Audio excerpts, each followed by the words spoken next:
Welcome to the She's So Bossy podcast with Jackie Russo and Melissa Both, where the 1.9% of women who built million-dollar businesses come to share their story.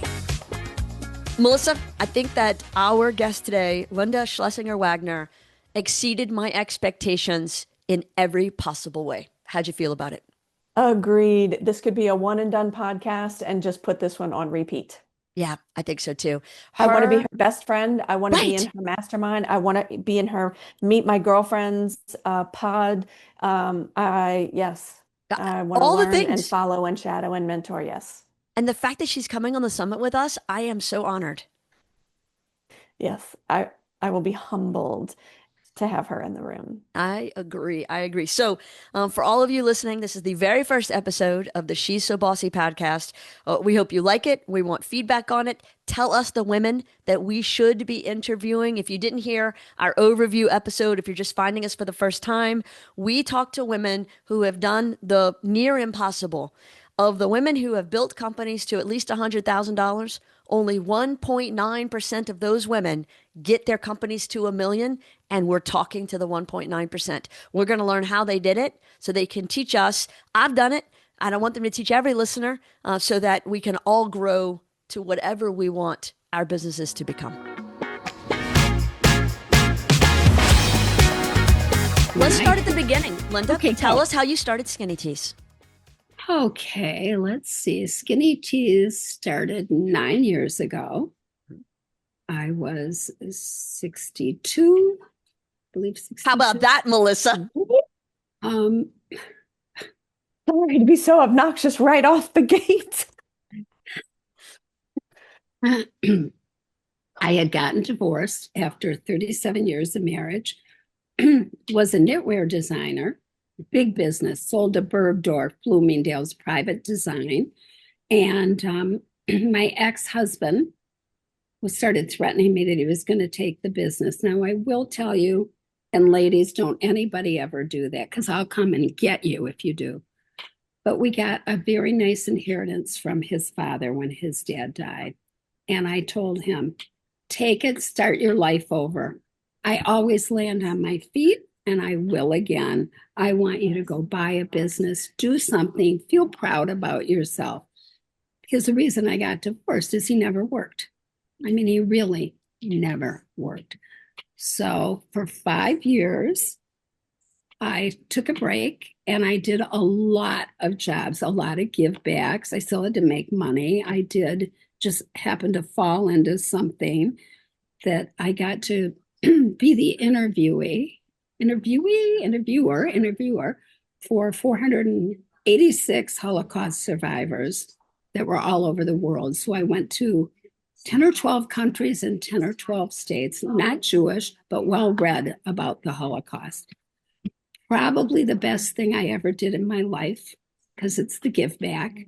Mm-hmm. And when I'd go into an interview, I didn't have notes. I just sat and talked like two girlfriends talking, because that's how I talk to people. And, there were one or two in Poland who said that we want to be in the book, because she's a photojournalist. They wanted to be in the book, but they didn't want to really talk. And I said, you don't have to. I said, you just have to answer 3 questions: your name, where you were born, and where you ended up. From those 3 questions, they all 4 hours later were still talking. So that was my good thing I did, my really give back. But really, I am famous for carrying this around and my pen. And 2:00 in the morning is the witching hour for me, always. And I got up one night and I thought, okay, you're an older woman now.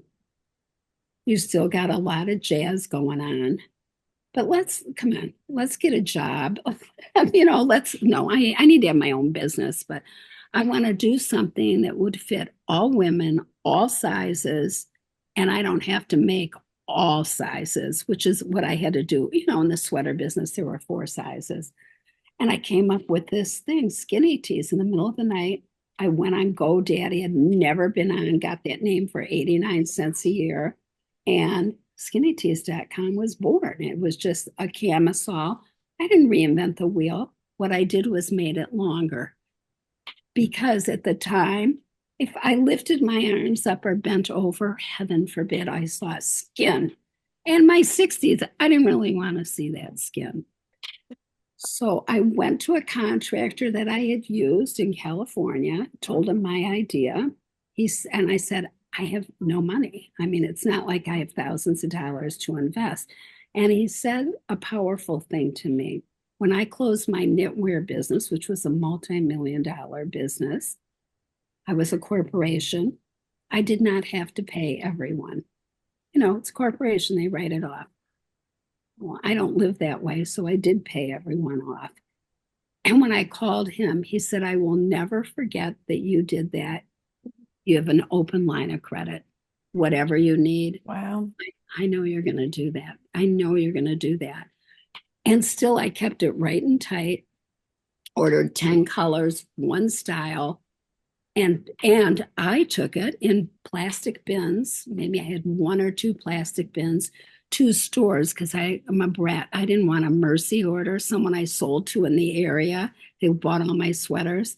I had to go to new people who didn't know me. I'm such a brat. Yeah.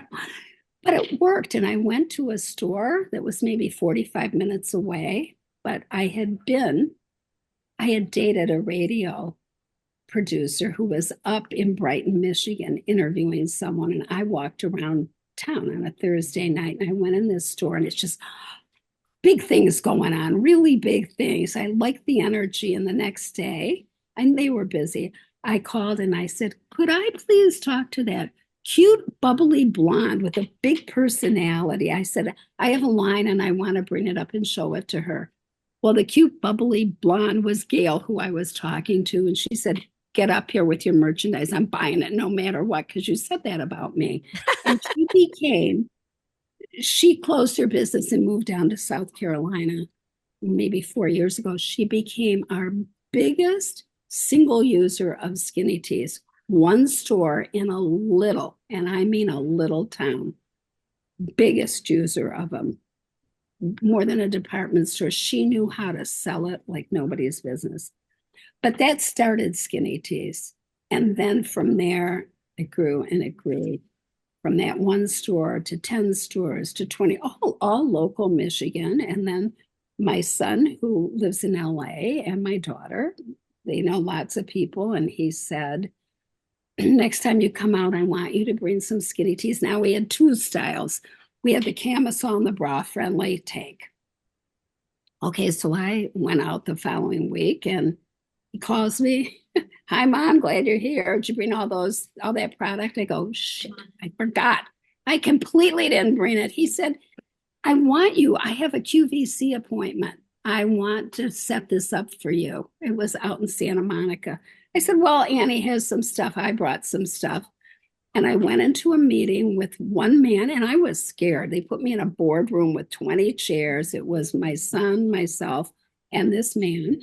And what he said to me was, you don't know this about your son, but he's helped me a lot with a lot of great ideas. Mm-hmm. And paybacks for me are great. He said, so I'm going to make an introduction. It doesn't mean they're going to buy it. I'm going to make an introduction, but I want you to stand up and just tell me about your line. And I said, right now? I mean, how uncomfortable. I mean, then it was uncomfortable. Now I do it for anybody, and I didn't. He said, you're fabulous. He said, and I'm going to tell you something. They're going to want you on air. You're beautiful. You're an older woman. No one can sell it better than you. And I go, oh, I don't know about that. Well, so they did place an order. Nancy and I went there. We showed them our line. Now maybe had 8 styles 2 months later. And they did. They bought it. Wow. And I had to fly in for the airing, and they give you an 8-minute sell on QVC. And Sean Killinger, who grew up in Michigan, was the host. And she sold it out in 3 minutes. 3 minutes, which is unheard of. Wow. It's interesting because week ago, Monday, we were today's special value, the big thing on QVC. And damn it, if you don't know, I got Sean again for one of my airings late at night, and we were loving on each other. And she said, okay, we're going to do it, Linda, because she literally took a tank of mine, And I was nervous. She had me hold the strap. She held the waist, and she stretched it 6 feet. And I'm going, it's going to rip on national TV. It's going to rip. But so that kind of put me all on the map. And I never borrowed a dime, but I took credit from that contractor, a small line of credit. And what I did is I kept rolling the money. Would collect it, sell it, collect it, sell it. I still worked other jobs because I like the give back. I do a lot of philanthropic work. And I got a really big order from QVC, and I'm fortunate that I had the money in the bank to pay for it. And when we started getting checks for $1 million, and one of them's framed downstairs, well, a copy of it's framed, I'm going, are you kidding me, Linda? Look what you've done. And my thing, and I get young girls coming in here and shadowing me. I said, do not ever tell me no. I don't want to hear no. That's not a word we use. Do not tell me no. I'm going to show you how we turn it into a yes. They won't meet with you. I'll find someone who will meet with you. And it's just, I've embraced that, and it's worked forever. But also, I feel everything when you align it all, and we're all about the give back. And I'm very about the give back. And I'm fortunate that I have made a lot of money and I can give it back. Made a lot of money in 2000 until 2024, and then I lost a lot of money. We had more stores close a year and a half ago than ever. And it was scary. So what do? I said, well, girls, we're not going to sit here and pick our nose and cry about it. Like, let's get going. This is what we're going to do. And I have a great team. They're family. They're not family. That's why they're a great team. But, we just, I don't like that word pivot necessarily, but we just think of new things to do. And you keep evolving, you keep adjusting and growing. I said 2 months ago, okay, I had a catalog made because everything is online. We can send them the password and everything to get online. No, let's have something they open. So we made a nice looking catalog. We send a tea or a tank with it. This is one of our 2 original pieces. Wear it, feel it, love it, because we do. And if you'd like to place an order, you're getting 20% off of wholesale for your first order. People love that. They love it. And I'm not using a sales rep. We are the sales rep. And it works. People like getting something. We all do. I like a present too. We all like presents. So it has worked well for me. And amongst all this, 11 years ago, I met my new husband. I'm never getting married again, but I met Paul. Linda, I'm going to call you on the fact that you just made air quotes on new husband. New husband. I'm like, well, hold on. He's not going to like that new husband. You're right. You're right. The best husband. I'll say that. The best husband. Yeah, we went out for a dinner date. He never wanted to get married again, nor did I. It didn't work so good. A year later, we were married, So it's all worked. And honestly, he has been, and the first time I went on QVC, I was married to him. And I said, you may not watch it. This is when I sold out in 3 minutes. I said, you have to promise you, because I'm so nervous about it. I'm just going to be horrible. I'm not going to be articulate.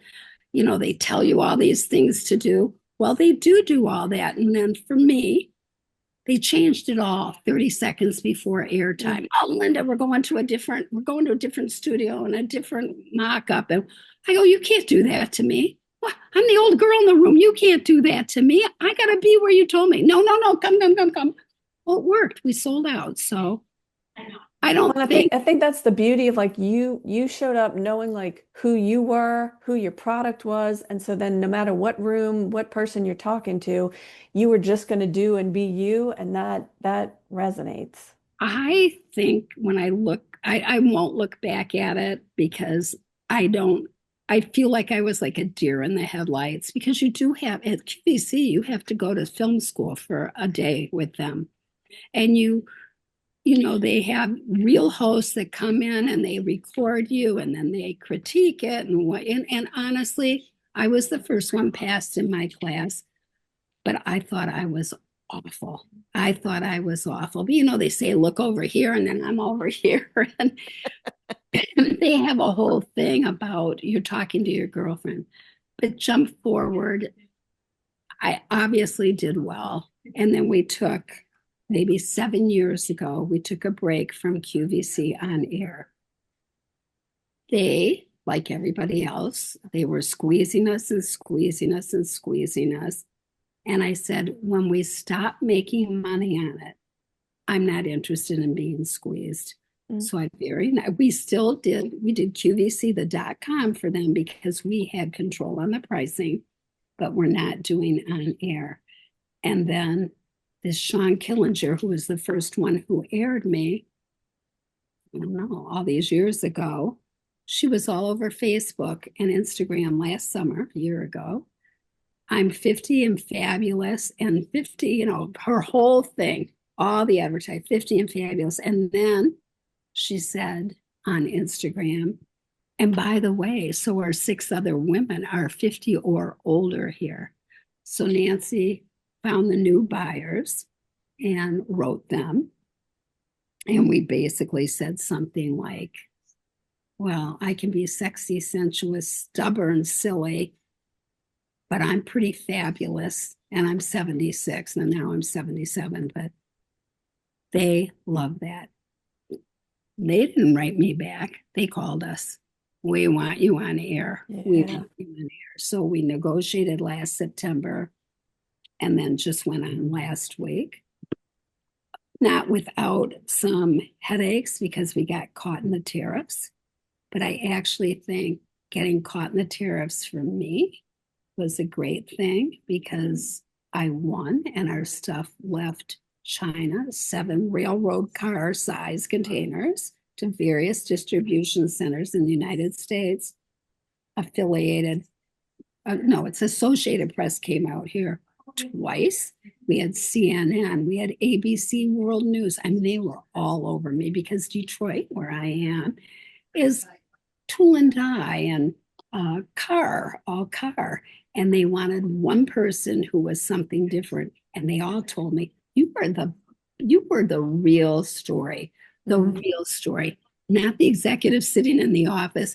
You told it just like it was. And I did. I invited our president to come here because I wanted him to see what we do and how it all broke down because we keep great records on money. But of course he didn't. But I had a lot to say. And I would be speaking on all these news and ABC World News. It was repeated and repeated and repeated. Excuse me.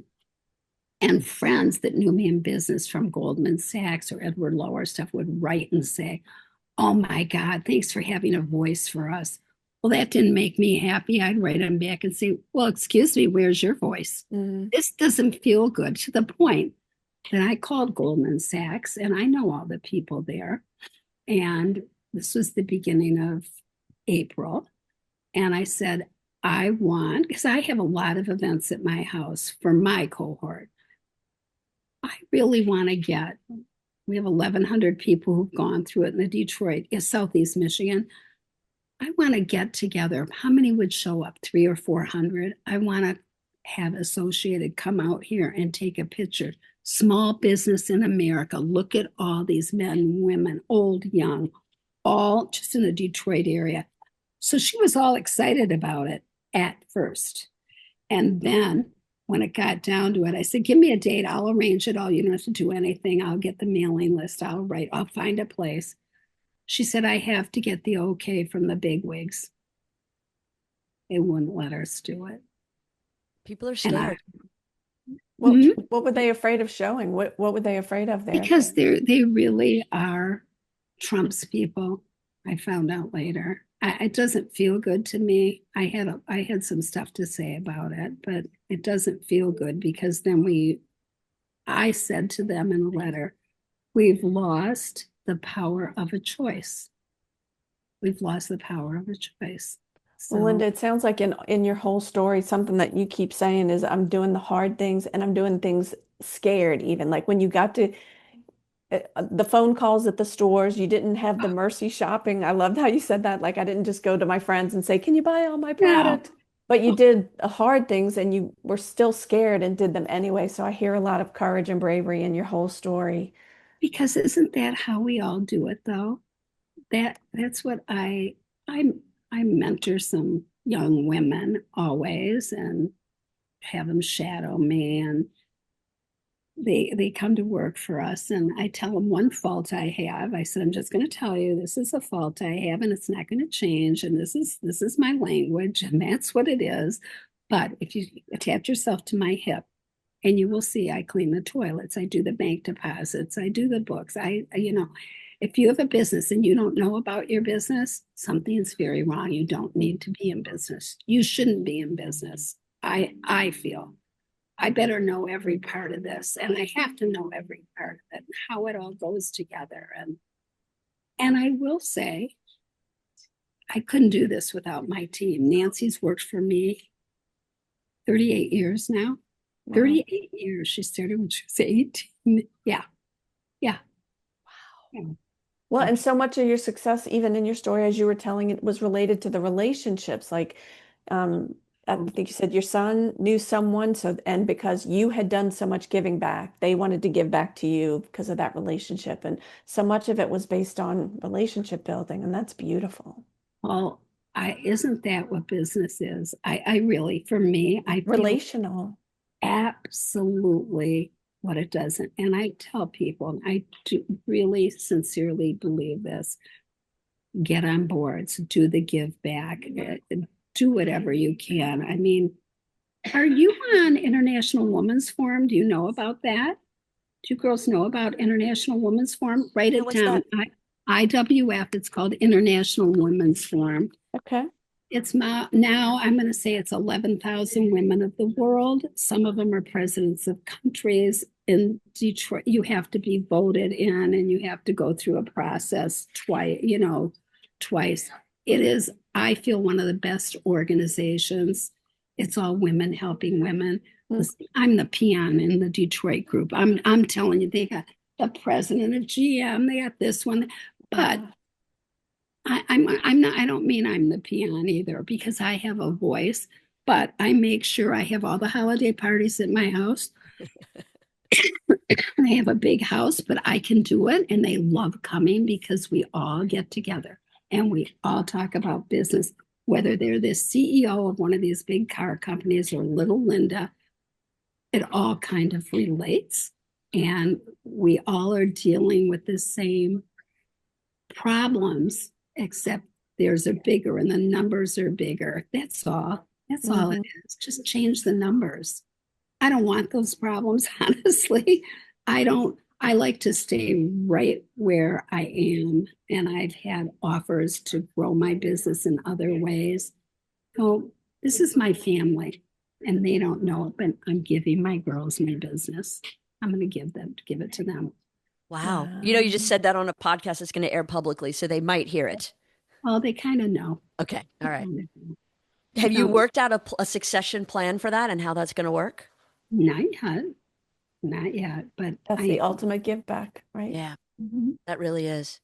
So Skinny Teas isn't your first $1 million business. The knitwear business got that way too, right? Oh yeah, and the Annie's Antics and Annie M Knitwear, and then that was all knitting or cut and sew. And then I started this business, the whole thing. I quit college and worked in my dad's tool and die company. And he gave me the moxie to talk to people. I quit college. I begged him to let me work for him. And he had a very successful tool and die till he didn't in the 80s. And he lost everything. And about 4 months later, he said to me, I want you to wear a business suit, and I'm buying airline tickets. We're going down to Hughes Tool Company in Houston, Texas. I go, what are we doing there? He said, I got an appointment with the big buyers. His name is Wilbur Graham. wonderful man. And I went down there with my dad and my brother, and it's the gift of gab, and it's delivering everything you're going to say, right? You don't BS, you tell the truth. You have to be very honest and truthful. And that changed the whole thing in my dad's tool and die, which was all automotive related. And he taught me a lesson. He said, never be dependent on one type of business. Don't just be automotive or whatever. And it was a big lesson for me. I still think of that. And he could talk to people. And then, I learned it from him. I wish he was here so he could see what I did. He would be so stinking proud. He really, So proud.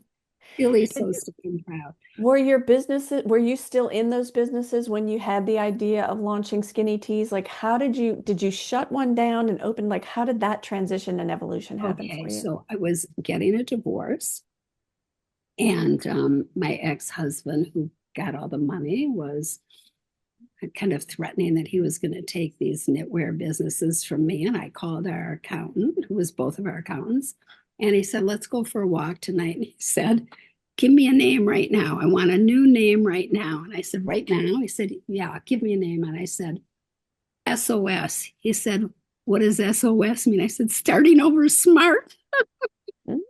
So I got that corporate name, and then I ended up closing those knitwear businesses because fight wasn't worth it. And that's when I took the 5 years off and deciding what I wanted to do next. And for me, it worked. And I didn't have money, but you know what? I learned to live on I tell people, 60 some years old, I'm living on the envelope program. I work this job. I put $5 in the envelope, 20 here. I don't want to hear anybody can't do it. Anybody can do it. If you need more money, get another job. You go help another organization for pay. It works. It absolutely works. So, and then I feel that because of doing all those things, I have reaped the benefits. I have reaped the benefits. Did I have hardship in my life? You bet. And if anybody says they haven't had hardship, I'm saying BS on that. I have a son who's 52. It's wonderful. He's a marketing genius. We all went together this past Christmas. We rent a house in Trincones, Mexico, and he was sick for 4 days. And a mother's instinct, it's that mother's instinct. They left, my kids left, my grandson went back to LA. My husband and I stayed for 3 more days. Got home at 1:30 in the morning to Detroit. Our driver let us in the house. And I looked at Paul and I said, I'm turning around. I'm getting on the 9 o'clock flight out to LA. And he goes, what? I said, I know. Calling a mother's intuition. I know my son is using. I know he is. He said, what? I said, trust me, Paul. Trust me. I just know. And I did. I got a flight at 9 in the morning. I was in the car by 7, and I called a girlfriend who went through rehab years ago. Her son, also named David, but which was younger than mine, went through rehab with my son 15 years ago. And her son took a liking to me. And he was outgoing and flamboyant and would wear marabou scarves and 2 Davids, one straight, one gay. And I would say to him, I call him on it. What are you wearing that marabou scarf for? I don't care that you're gay. I'm in the fabric. I'm in the garmento business. But he relapsed 15 years ago. He called me. I was the one he called. I was down in San Diego, and he had $37, and I said, get your butt up to LA and you go to Bait to Sugar where he had been, and you get on your knees and you beg them to take you back. Well, he went there, and a friend and another, no one would take him. And then he went to Cedars-Sinai Hospital in LA. That was his last hurrah. That's the last time I heard from him. And they wouldn't take him. They wouldn't take him to detox. He went up to the roof, jumped, and died. So, and I became very close with his mom after that, who went to become a counselor of addiction. And so now I called her that morning with my son that all this happened. I said, okay, who do I use for, I'm going to do intervention. She said, my other son, Jeff, he's been clean for 5 years. I go, oh, Susie, I didn't know that. But he's great. Jeff is good. And he did the intervention with David. And my son, David, is living on the east side of LA now, how things change, not the Santa Monica, the Venice, that whole area. He's on the east side, Silver Lake, Koreatown. He's in sober living. And as of April 1st, he put himself back in school, and he is becoming a counselor of alcohol and drug addiction. He has to do 2,000 hours of volunteer and helping, and he was very involved in this business doing marketing. And so there's pain along the journey. Mm-hmm. It's my kid. I mean, he's a man, but I always tell people, even in business, trust what your heart's telling you.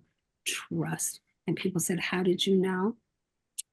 I trusted what I felt. I had to trust. I can trust it. And so he finished the 12 steps last week. And I didn't talk to him till May.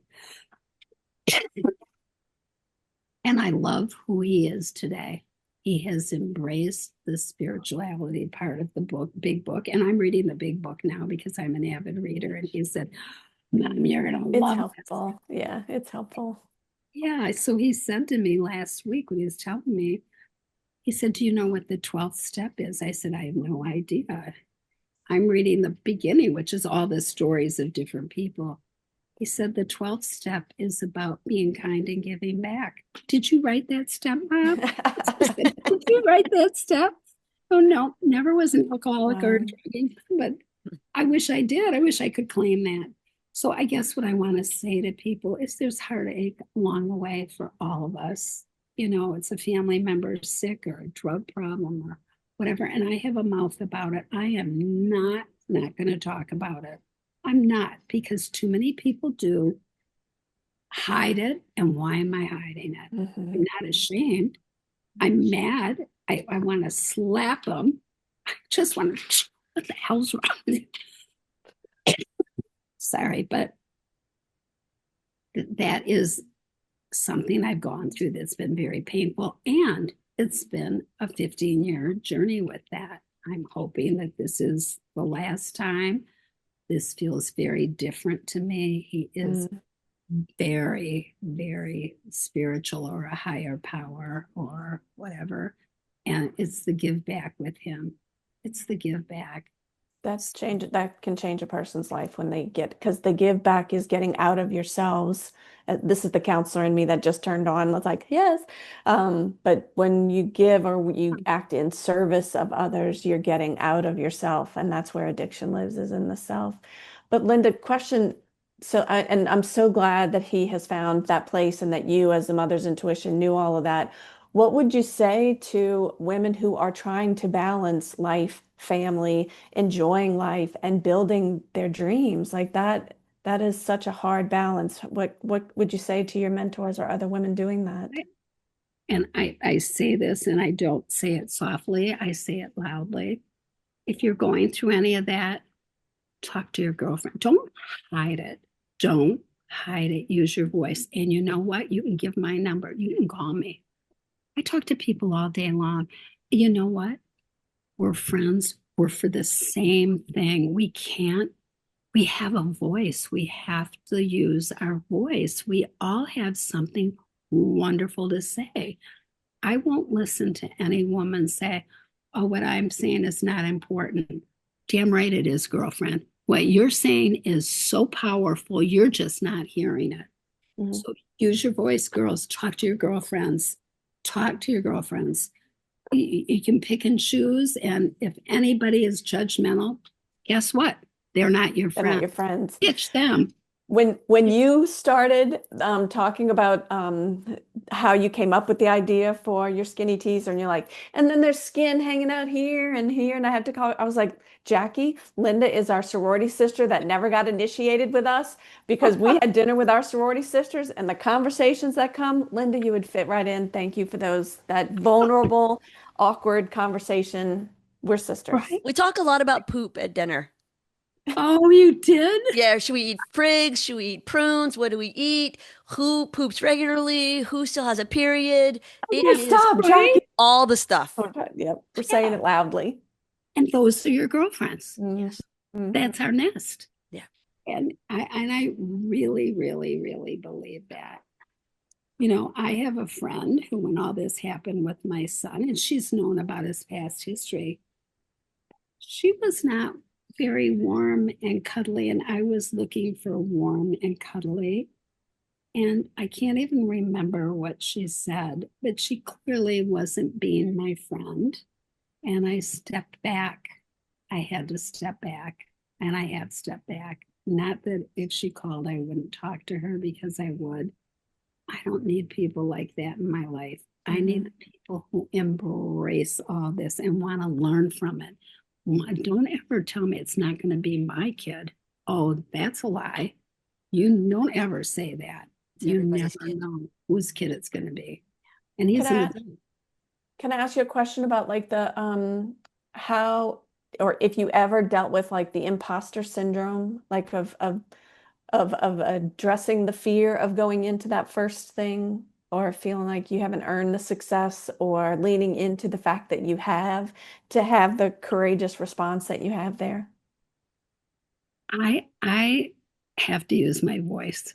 I've been through a lot in my life, and I think what has got me through a lot of stuff is being who I am and sharing my story and sharing it. I mean, it's a lot of stuff when we grow up, and my dad was an alcoholic, and and then I have 4 brothers who all had a drug or alcohol problem, all of them.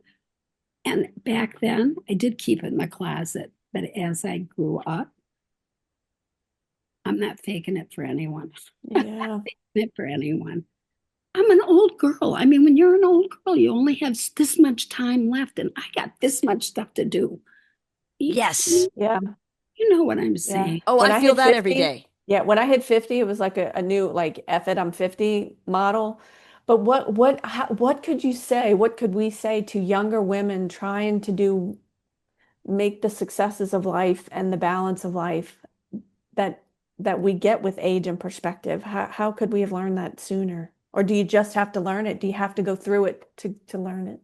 I think we all have to go through it to learn it. And we make mistakes along the way. We all have made mistakes on the long, should have, would have, right? All of us, we should have, would have. What I wish I had done younger, and I didn't, is I wasn't open and honest with my core little group of friends. I felt that they would judge me, and I didn't want to be judged. Or, I'm talking even 40 years ago. We didn't talk about all this stuff. We didn't. Yeah. Now I'm the voice in the room. I mean, there is nothing that's off limits for me. Nothing. I mean, and I tell people, you want to hear my story? Because I'll tell you my story. And we all have a story. And it all is part of what makes us who we are. Right? I mean, we all have that story in us, all of us. And I just tell young women all the time, I mean, you can do anything you want to do. And you can be the mom and burp the baby and make the dinner with the baby. Come on, we all had it. Women can multitask like anybody. I mean, men can't do that. Women can do that. And the biggest thing, take time for you. I don't care if it's a walk around the block or a massage or the give Summit back, at sea. right? Because the give back feels so good when you're doing something for someone else. How good does it feel? How good does it feel? Linda, quick question. One of the things that I agree 100% about the spending time with your friends. I think that's so vital and crucial. One of the things Melissa and I have talked about is I, at one point, have realized I have really great friend groups, women that I love dearly, that I've been friends with for decades. They're not in the same entrepreneurial role that I'm in. They don't run businesses. And so we can have a lot of commonality, but I need friends who are in this place too. And I get that from Edward Lowe or Goldman Sachs or 21 Hats. And so, how have you balanced that? Do you intentionally seek out other business women friends?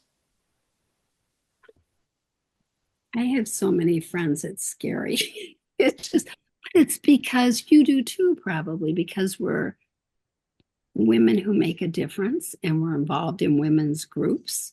I mean, this IWF, I want both of you to look at. I'm going to put your name in for it. I wrote it down. I mean, really, it's serious. I mean, they've brought so much to my life. And I do have a few, not a lot, of, I call them the canasta girls. They, you're smiling, you know what I mean. I love it. That's their life. They play canasta a couple times a week. They don't work. They spend money. And no judgment. I mean, if that brings you joy. I mean, I have one girlfriend, and specifically, I'm saying, it's buying all those clothes. Why don't let me help you get involved with something? And she said, looked straight in my eye, I don't have money for that. Okay, I'm never going to get through to her. I'm never going to get through to her. Never. But I will say, always take some time for you. We raise bees, Paul and I. And you guys will come to my house. You'll see.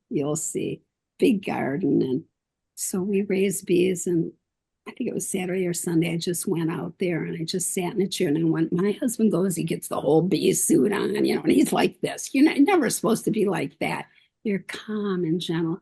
So I don't bee up. I don't put the cap on. I don't do any of that, because I just sit down.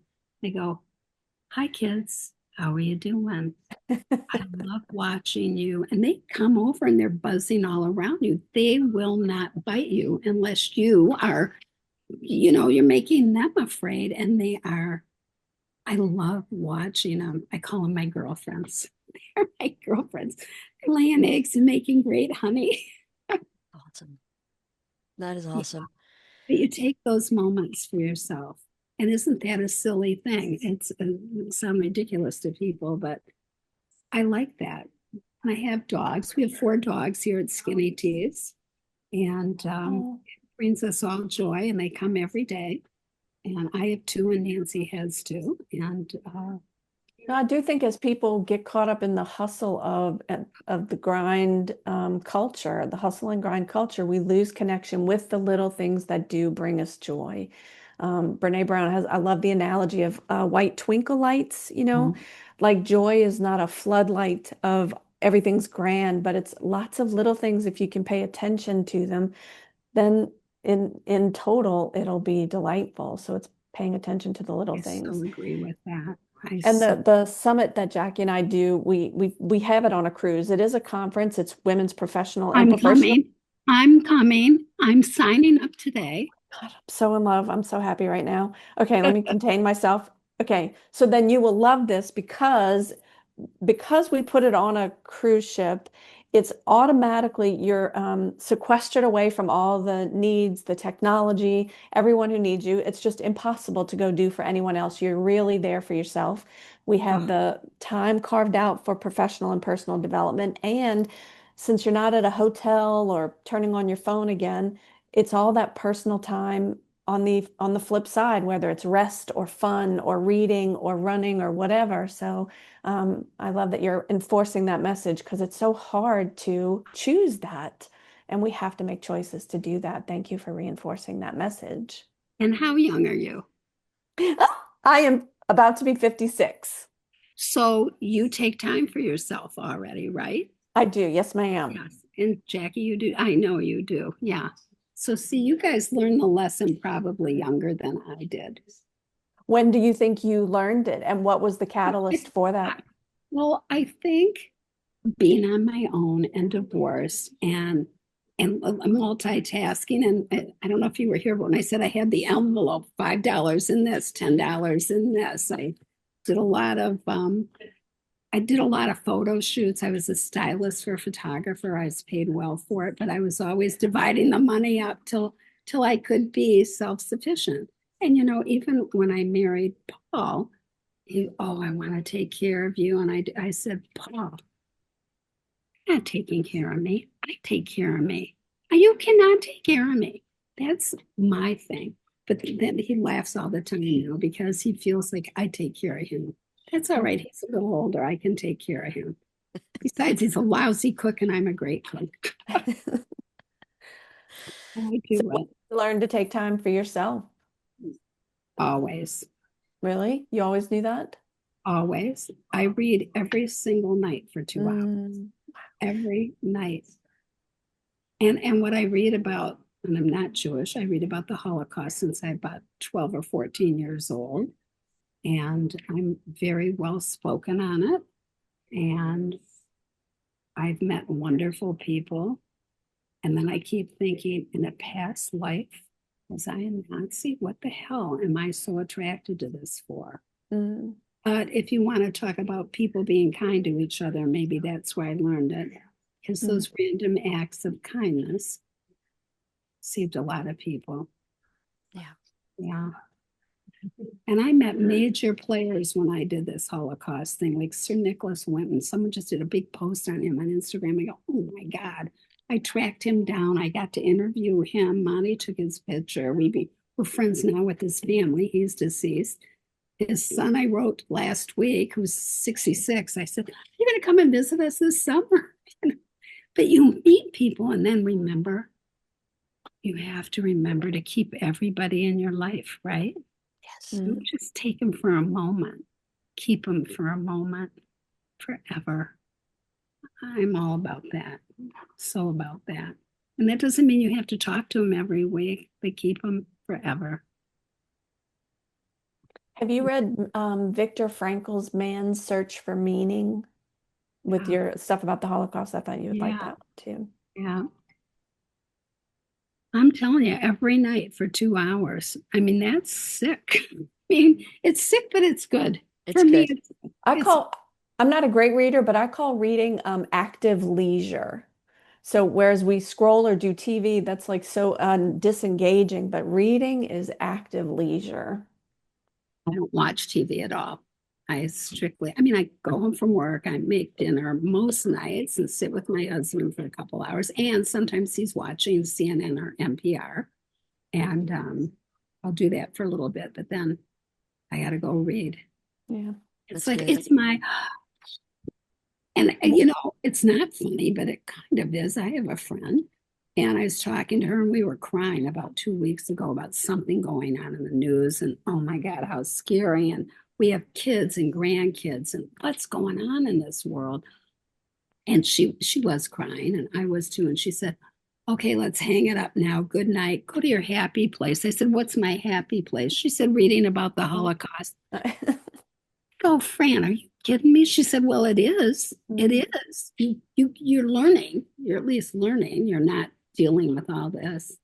What would be a leadership book you would recommend? Traction. Traction? And why that one? I'm not familiar with it.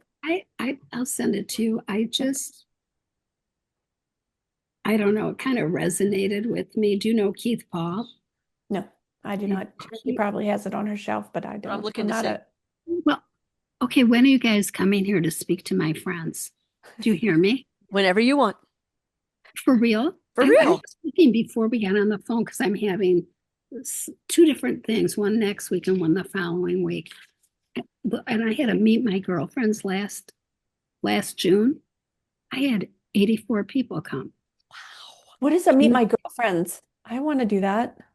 And you'll talk and not big talk, but just talk about and meet people. Well, ask Colleen. She came there and stayed overnight, but you get beds too. Oh, I love that. And that's the name of the event is Meet My Girlfriends? Mm-hmm.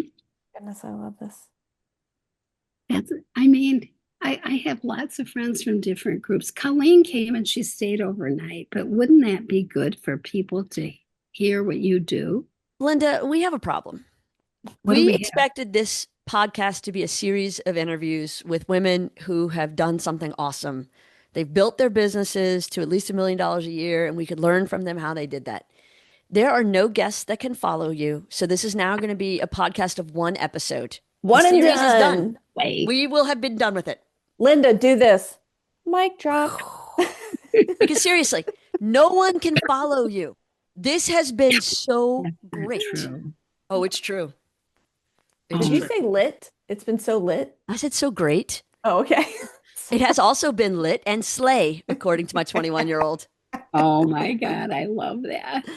It's been all the things. It really has been inspiring and encouraging and informative and helpful. And there's just another feel-good word in there that I can't articulate yet. But there's tons of great women, and you're going to interview them, and you have a lot to do. Because there's more stories. Like you said, everybody's got a story, and it's beautiful to share stories. And they have to share this story, though. You know, there's plenty of people who won't share their story. Right.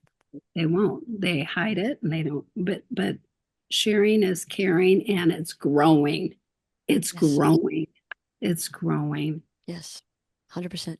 All right. Well, I'm being conscious of our time, although we could do this for another 6 hours and I'd be so happy. And one of the things that I want to do in our closing moments with our guests, and so you could be the first one, is what I'm calling the Bossy lightning round. So I have 10 or 11 lightning questions. I added one, sorry.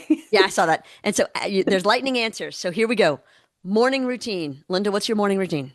Wash my face, brush my teeth, and go to work. Okay. First job ever. Working at a children's library. The biggest splurge that you don't regret. Traveling. Yes. The last thing that made you feel powerful. Hiring 2 young girls for this summer. Awesome. Do you have a go-to pump-up song? I just want to testify what your love has done to me. That's for my husband. All right. We're going to make them all sing it. That's going to be awesome. I can't sing my voice. So you just said Traction's your favorite book. The question is a book every leader should read. Would it be Traction or would there be another one? Oh, this is going to be, it's going to be the big book. Okay. Oh my God. Have you read it? Melissa has. I'm reading it. Is that not an amazing book? Mm-hmm. Oh my God. It leads to such a good centered life. Mm-hmm. What's the most, sorry, lightning round, ladies. I got to keep us on track. Sorry. What's the most bossy thing you've ever done? Well, my name here, and we could get all the girls up here. My name here is Bossy Pants. And that is my name here. Am I Bossy Pants? Can you guys hear me? Not really. Oh, they can't hear me. Do you say no, not really? I am Bossy Pants. We can't hear you. Oh, you can't hear me. Okay. The bossiest thing I've ever done. Yeah. Oh, probably a bad thing. It was to my husband. Oh. Like, come on, you're not taking care of yourself. I don't want to be married to an old man. Do it. There you go. That is a good bossy thing. What is one word that you want people to associate with your leadership? Kind. Yeah, that's a good one. Coffee, tea, or champagne? I know the answer. Tea. Yep. Cold in the summer, hot in the winter. If you weren't doing this, what would you be doing? Downstairs finding stores to sell to. And if you weren't doing skinny teas, what would you be doing? Gardening at home. Okay. Do you see another evolution of you coming? Absolutely. What's it going to look like? I don't know. Don't tell anybody, but I think I want to open a couple of retail stores. Oh, I love that for you. Shh. Okay. I won't say that. We won't tell anyone. Don't kill me. What's the parting word? What's the message that you want to leave our listeners with? The one takeaway? Be kind and call me if you're struggling. You can always call me or call your girlfriends. But call me, I'll always be honest. Linda, this has surpassed my expectations of everything I wanted from this podcast. I am thrilled. You're awesome. Love you. I'm going to my lunch now. Okay, go eat your lunch. Thank you. Oh my God. You're so bossy. Thank you. You're so bossy. I am. Bye. Okay, bye. Thank you. Bye. Bye.